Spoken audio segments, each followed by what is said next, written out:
రాష్ట్రం దేశంలోనే మొట్టమొదటిసారి కులగణన చేసి 56.36% బలైన వర్గాలు ఉన్నారు అని లెక్క తేలిస్తే ఈ రోజు విధిలేని పరిస్థితుల్లో నరేంద్ర మోడీ దేశం మొత్తం నేను లెక్క కడతా, బీసీల లెక్క తీస్తా అన్నాడు.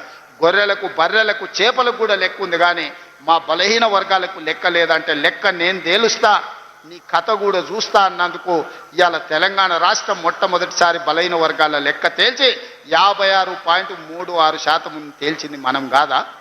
ఈ బలహీన వర్గాల పట్ల ప్రేమ లేకపోతే వాళ్ళ లెక్క తేల్చే బాధ్యత ఎందుకు తీసుకుంటాం? ఈరోజు 42% రిజర్వేషన్లు విద్య, ఉద్యోగంలోనే కాదు స్థానిక సంస్థలలో కూడా మీకు 42% రిజర్వేషన్ ఇవ్వాలని చట్టం చేసింది మనం కాదా? అదేవిధంగా ఈనాడు ఎస్సీ ఉపకులాల వర్గీకరణ 35 ఏళ్ల నుంచి మాదిగ బిడ్డలు పోరాటమే కాదు ఎంతో మంది ప్రాణాలు కోల్పోయిన, ఎట్లయినా ఈ సమస్యకు శాశ్వత పరిష్కారం చూపించాలి అని సుప్రీంకోర్టు తీర్పిచ్చిన మరుక్షణం దామోదర రాజనరసింహ గారు నాకు చిట్టి తెచ్చింది అసెంబ్లీలో. నేను స్పష్టంగా చెప్పిన, ఇది నా బాధ్యత, 100% ఈ సమస్యను పరిష్కరిస్తా అని ఫిబ్రవరి 14 నాడు మొదలుపెట్టి మళ్ళీ ఫిబ్రవరి 14 లోపల బీసీల లెక్కలు తేల్చిన ఎస్సీ కులాల వర్గీకరణ మోత్కుపల్లి నరసింహులు గారు సజీవ సాక్షి. వారు ఎవరిని అంత ఆశామాసికి ఒప్పుకోరు, ఎవరిని అభినందించారు. నరసింహులు గారి సంగతి మీకు నాకంటే ఎక్కువ తెలుసు, మీరు ఆలేరోళ్ళు. కానీ వారు స్వయంగా అసెంబ్లీకి వచ్చి శాలువ కప్పి తమ్మి ఈరోజు నా మనసుకు ఆనందం కలిగింది, దశాబ్దాల మా కొట్లాట పరిష్కారం చూపించినమని నరసింహులు గారు అభినందించిన మాట వాస్తవం కాదా? ఇవాళ ఎస్సీ కులాల వర్గీకరణ చేసి ఆ చిక్కుముళ్ళని ఇప్పింది ఈ ప్రభుత్వం కాదా అని నేను అడుగుతున్నా. ఇన్ని రకాలుగా రైతులను, మహిళల్ని, విద్యార్థులను, నిరుద్యోగులను, ఉద్యమకారులను, బలహీన వర్గాలను, దళిత వర్గీకరణతో పాటు ప్రతి సమస్యను పరిష్కరించుకుంటా 18 నెలల్లో మనం ముందుకు వెళ్తుంటే 10 ఏళ్ళు రాష్ట్రాన్ని దోసుకున్నాడు.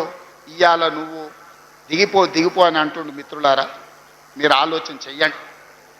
నాకేం లేదు కోరికలు, ఆయనను పట్టుబట్టాలనుకున్నా, పట్టుబట్టినా, పని బట్టినా, పడగొట్టడమే కాదు ఆ కుర్చీలో కూర్చున్నా. జీవితంలో నా లక్ష్యాన్ని నేను నెరవేర్చుకున్నా. ఇక మీ లక్ష్యాన్ని నెరవేర్చడానికి మీ సోదరుడిగా కష్టపడాలని నేను అనుకుంటున్నా. నాకు ఇంకేం కోరికలు లేవు. నన్ను ఇబ్బంది పెట్టినోని, నన్ను జైలు పెట్టినోని ఖచ్చితంగా జైలు నుంచి బయటకు వచ్చిన రోజు ఒక మాట చెప్పిన, తొడగొట్టి చెప్పిన, నిన్ను పడగొట్టే వరకు కళ్ళు ముయ్యను అని చెప్పి పడగొట్టి చూపించిన. ఇవాళ మీ అందరికీ నా విజ్ఞప్తి ఒక్కటే, 10 ఏళ్ళు ఆశీర్వదించండి. ఈ తెలంగాణ రాష్ట్రాన్ని $1 ట్రిలియన్ ఎకానమీగా మార్చి ప్రపంచానికి ఆదర్శంగా నిలబడి బెంగళూరు, చెన్నైయో, ముంబైయో, ఢిల్లీతో కాదు న్యూయార్క్, టోక్యో, జపాన్ దేశాలతో పోటీ పడే విధంగా తెలంగాణ రాష్ట్రాన్ని అభివృద్ధి పదం వైపు నడిపించే శక్తిని మీరు ఇవ్వండి మిత్రులారా. మీరిచ్చే శక్తితోని మూసీ నది ప్రక్షాళన చేస్తా, రీజనల్ రింగ్ రోడ్డు నిర్మిస్తా, భారత్ ఫ్యూచర్ సిటీని ప్రపంచానికి ఒక గొప్ప నగరంగా అందిస్తా. ఈ రోజు బలహీన వర్గాల పిల్లలు డాక్టర్లు, లాయర్లు, ఇంజనీర్లుగా, ఐఏఎస్లు, ఐపీఎస్లుగా రాణించి ఈ దేశ పునర్నిర్మాణంలోనే మీరు భాగస్వాములుగా ఉండాలి, మీకు బాధ్యత ఉండాలి అనే విధంగా తీర్చిదిద్దే విధంగా నేను ప్రయత్నం చేస్తాం మిత్రులారా. అందుకే ఇవాళ మిమ్మల్ని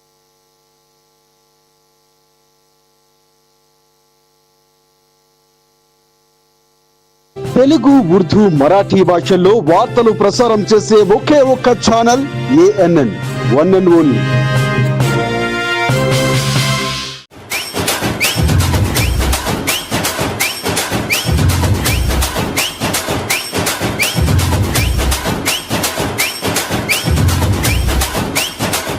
గ్రామీణ నిరుద్యోగ యువతి మరియు యువకులకు health care, pharmacy, life sciences లో ఉచిత శిక్షణ, electronics, hardware, IT, ITS, communicative, spoken English, IT నైపుణ్యాలు, సాఫ్ట్ స్కిల్స్, వ్యక్తిత్వ వికాసంపై శిక్షణ. J&J హాట్మాక్స్ ప్రైవేట్ లిమిటెడ్ ఆధ్వర్యంలో నైపుణ్యాభివృద్ధి విభాగం కింద DDU GKY. కోర్సుల వివరములు: IT customer care, pharmacy executive. కాలపరిమితి 90 రోజులు. విద్యార్హత SSC పాస్. వయసు 18 నుంచి 30 సంవత్సరములు. విజయవంతంగా కోర్సు పూర్తి చేసిన తర్వాత ప్రభుత్వ సర్టిఫికేట్ అందించబడుతుంది. జతపరచవలసిన పత్రములు: పాస్పోర్ట్ ఫోటోలు 6, Aadhaar card xerox copy, SSC certificate xerox copy, ration card xerox copy, ఆదాయం కుల ధృవీకరణ certificate, 100% placement guarantee, 100% placement guarantee. ఉచిత శిక్షణ, వసతి, భోజన సదుపాయం కలదు. దయచేసి సంప్రదించండి J hot mics private limited, 25-23 Srikrishna complex, Beeramguda Kaman దగ్గర, వాటర్ ట్యాంక్ ఎదురుగా, ICICI లాంబార్డ్ పైన, అశోక్ నగర్, లింగపల్లి, హైదరాబాద్, తెలంగాణ. సంప్రదించవలసిన నెంబర్లు 83-76605708 మరియు 0713288293.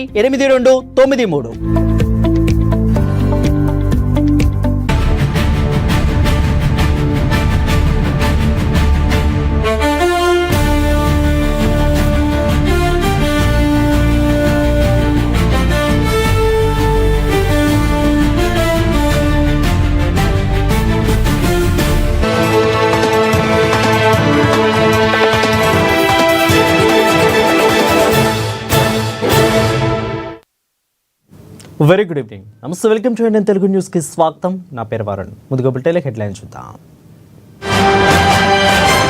యాదాద్రి భువనగిరి జిల్లాలో సీఎం రేవంత్ రెడ్డి పర్యటన, గంధమల్ల రిజర్వాయర్ కు శంకుస్థాపన చేసిన సీఎం రేవంత్ రెడ్డి. ఈ నెలలోనే పిసిసి కార్యవర్గం మంత్రివర్గ విస్తరణకు అవకాశం, సమస్యలు అధిగమించే ప్రయత్నం చేయాలన్న మహేష్ కుమార్. మాజీ మంత్రి కాకాని గోవర్ధన్ రెడ్డికి కస్టడీకి తీసుకున్న పోలీసులు, జిల్లా కేంద్ర కారాగారం నుంచి కృష్ణపట్నం కోర్టు స్టేషన్కు తరలించారు. ఆగస్టు 3న దేశవ్యాప్తంగా ఒకేసారి నీట్ పీసీ పరీక్ష, ఆగస్టు 3న పరీక్ష నిర్వహణకు సుప్రీంకోర్టు అనుమతి.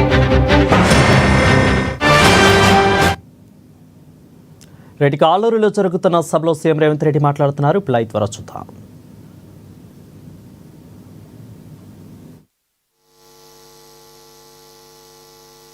ప్రేమలత, షేక్ సమ్రీన్ సుల్తానా ఈ ముగ్గురు సోదరిమణులకు ఇందిరమ్మ ఇండ్ల మంజూరీ పత్రాలు, శాంక్షన్ లెటర్స్ ఇస్తారు ఆనరబుల్ సీఎం గారు. అలాగే డిఆర్డిఏ పీడీ మరి భువనగిరి కలెక్టర్ హనుమంతరావు గారి పక్షాన గౌరవనీయులైన సీఎం గారు మమత, పల్లవి, స్వప్న, రేణుక, రమాదేవి, సుజాత, స్రవంతి వీరికి 54,70,00,000 బ్యాంక్ లింకేజీ చెక్ ఇస్తారు.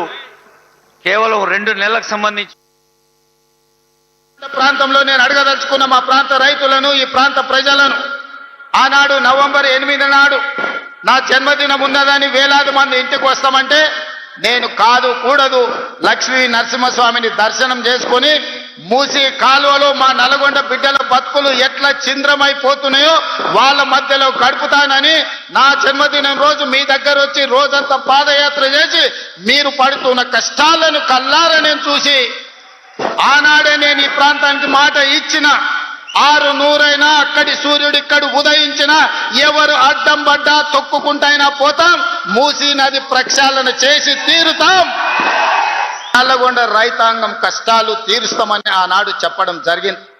నేను అడుగుతున్న మిత్రులారా, ఈ వేదిక మీద నుంచి బీజేపీ బీఆర్ఎస్ నాయకులను, గుజరాత్లో నరేంద్ర మోడీ సబర్మతి నది ప్రక్షాళన చేసుకున్నాడు, ఉత్తరప్రదేశ్లో యోగి గారు గంగా నది ప్రక్షాళన చేసుకున్నాడు.